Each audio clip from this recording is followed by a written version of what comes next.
Hello everyone. I hope that everyone are fine during this lockdown and during this pandemic. Chess is growing at a high rate in this pandemic, and you all should know how to play chess and how to enhance your knowledge by chess because it enhances your knowledge as well as it sharpens your mind. So, with this, I'm here with an interesting trick you can play by white in our chess game. This is the fried liver attack, also called as the fried liver gambit.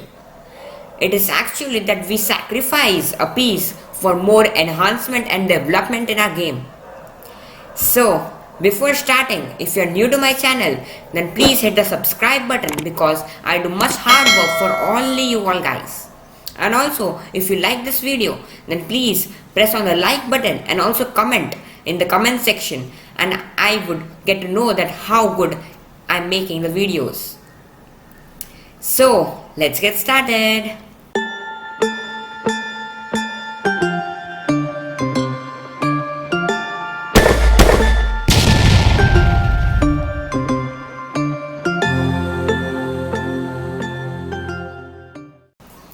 So, how do we get to the fried liver attack? It starts with e4, e5, knight f3, knight c6, bishop c4 and knight to f6. From here it is our chance and black is attacking our pawn. We have some various moves like d3 or knight to c3 to defend this pawn. But I have an interesting trick that you can play as well as defending the pawn and also attacking on the enemy side.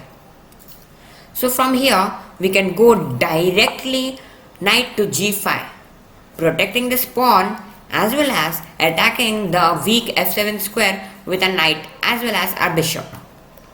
The weak f7 square is the weakest square in black's territory and our weak square is the f2 square.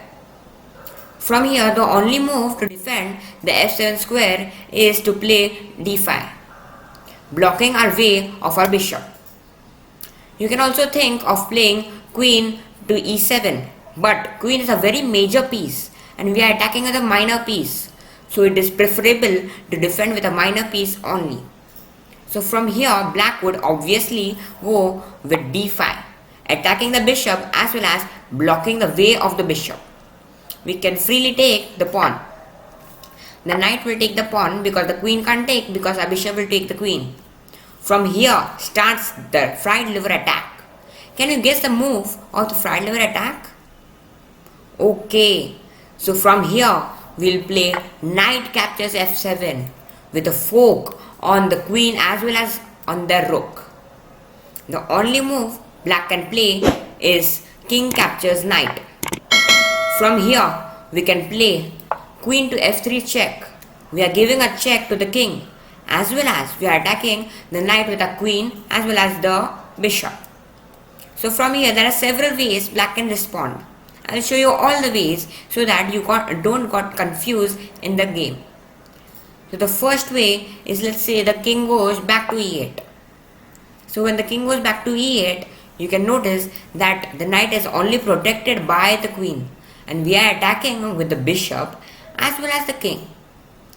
So we can directly take the knight with a bishop. From here the points are equal, only we are a pawn up. And also we can continue the attack by playing queen to f7, threatening a checkmate. If the black doesn't protect it, it's a direct checkmate. Also we can play moves such as d4, bring our bishop out and attack aggressively on the king. The king can also not be saved by doing castling because it has moved once in the whole game. Moving on, let's see one more move the black king could play. From here the black king could play king to g8, but this is a terrific move by black. We can respond with bishop captures the knight check. Here only two moves are there by the black side. The queen can take the bishop sacrificing the queen, or the bishop blocks the path of the bishop. Only these two moves are available because the king is surrounded by its own pieces and it can't go anywhere because the bishop and queen are attacking so aggressively. If the bishop comes in between like this, then we'll take the bishop and it's a direct checkmate. So the only move the black can play is queen captures bishop. We can respond with queen captures queen. The bishop has to come in between, and then queen captures the bishop is a lovely checkmate. So after this, let's see one more type.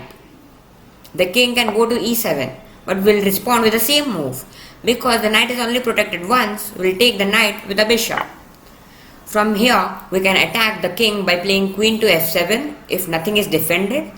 Or we can come with d4, bring our bishop out. We can do castling, bring our rook out in this open diagonal and attack this king aggressively. So from here, I'm sure that you can manage to win the whole game. Let's see one more variation.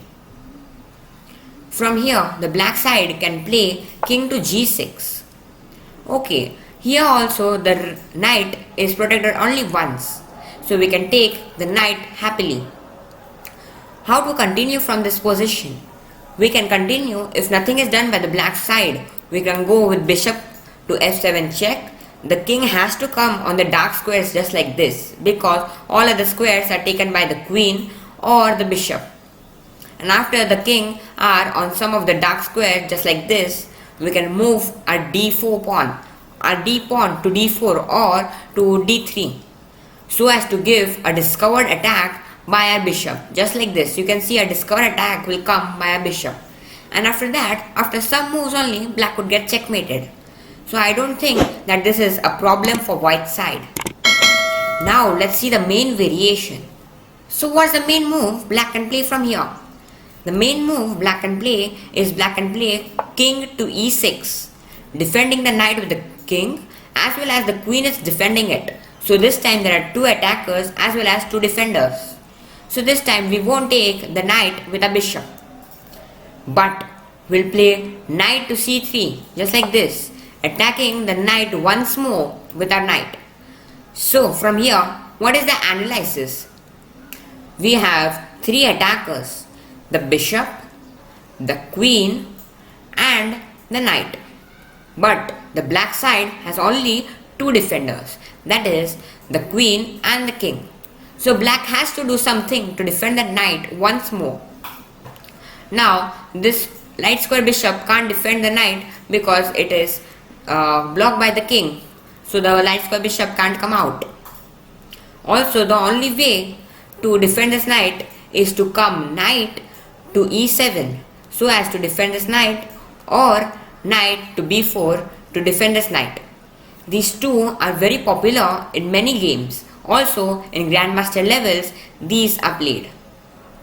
One more move that black can play is knight to d4, attacking the queen as well as attacking the weak c2 pawn, giving a fork on the king as well as the knight. So these are the three variations from here that black can play, and these are very intense variations that it will take time to learn. So in this lecture I would not go ahead, but you can see all this variation in my fried liver attack part 2 in my next video.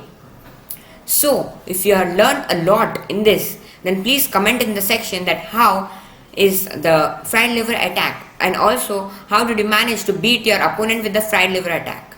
And also don't forget to see the part 2 video of this fried liver attack because it will cover the most intense variations, the knight's variations to b4, e7 and d4. So till then, stay safe and play chess. Goodbye.